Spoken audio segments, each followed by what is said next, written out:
Selamat pagi saudara yang terkasih dalam Tuhan kita Yesus Kristus. Kembali bersama dengan kami dalam program Kehanjak 777. Marilah saudaraku yang terkasih, sebelum kita mulai segala sesuatu, saya mengajak kita menyanyikan satu pujian. Sebab dia hidup ada hari esok. Sebab dia hidup ada hari esok. Sebab dia hidup, ku tak gentar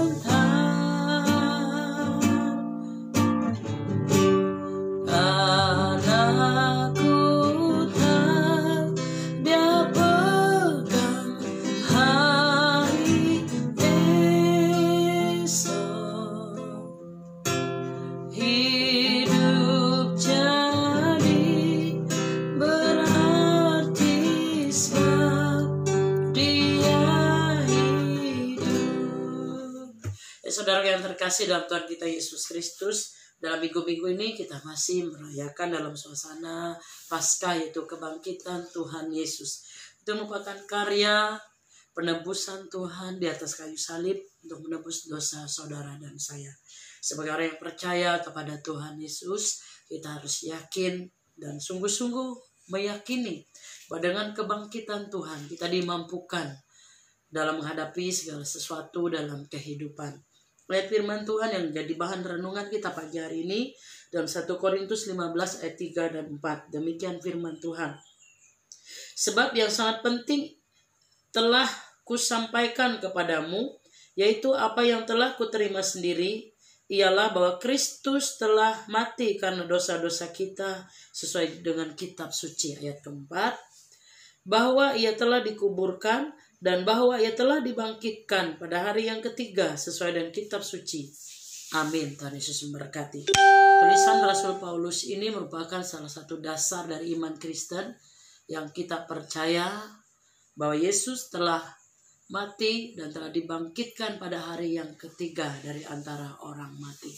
Saudaraku terkasih, ada banyak pengajaran, ada banyak hal-hal yang hari ini yang bisa membuat iman kita goyah.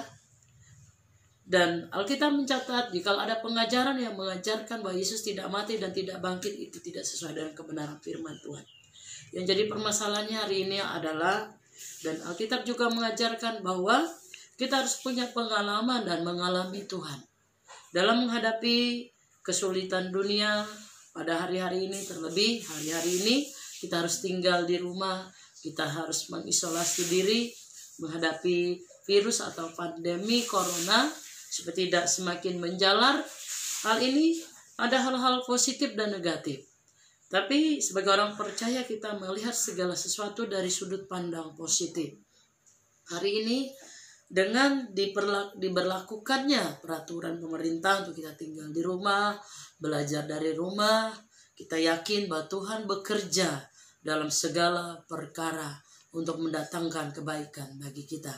Hari ini biarlah dengan dasar kebangkitan Tuhan memampukan kita orang percaya bahwa di dalam Tuhan Yesus ada pengharapan, ada jaminan hidup kekal. Itulah yang membedakan kita orang percaya dan orang yang tidak percaya kepada Tuhan. Jadi inti atau dasar dari iman Kristen adalah kematian dan kebangkitan Tuhan di atas kayu salib. Saudaraku yang terkasih, memang ada 5 karya besar yang Tuhan kerjakan. Kematiannya, pelayanannya, kebangkitan, kenaikannya ke surga, dan pencurahan Roh Kudus.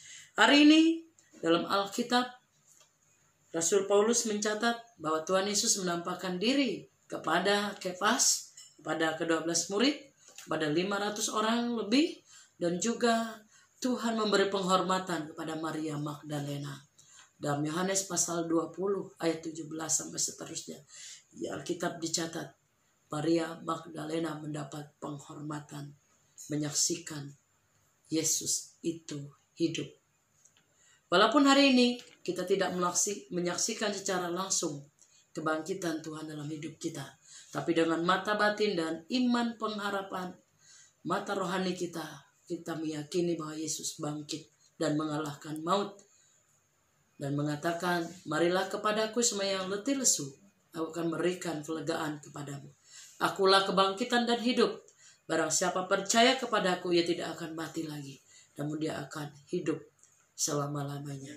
Biarlah di pagi hari ini kita mulai segala sesuatu dan pengharapan dan iman di dalam Tuhan, bahwa Yesus sudah bangkit, mengalahkan maut, memberikan kita kepastian, keyakinan masa depan yang penuh pengharapan. Mari kita berdoa.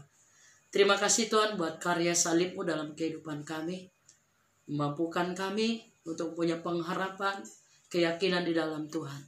Terpujilah nama Bapa. Kembali kami menyerahkan seluruh kehidupan kami. Biarlah Tuhan hari ini berjalan di depan kami, memberikan kami kemenangan, memberikan kami kepastian untuk menjalani hari ini dan penuh pengharapan di dalam Tuhan. Berkati kami semuanya, berkati jemaat-Mu, GPPK Karis yang ada di Palangka, Tangkiling, di KDP dimanapun berada. Terima kasih Bapa. Kami menyerahkan hidup kami ke dalam tangan-Mu, hanya di dalam nama Tuhan Yesus. Haleluya. Amin. Selamat pagi, Tuhan Yesus berkati, tetap sehat, tetap semangat.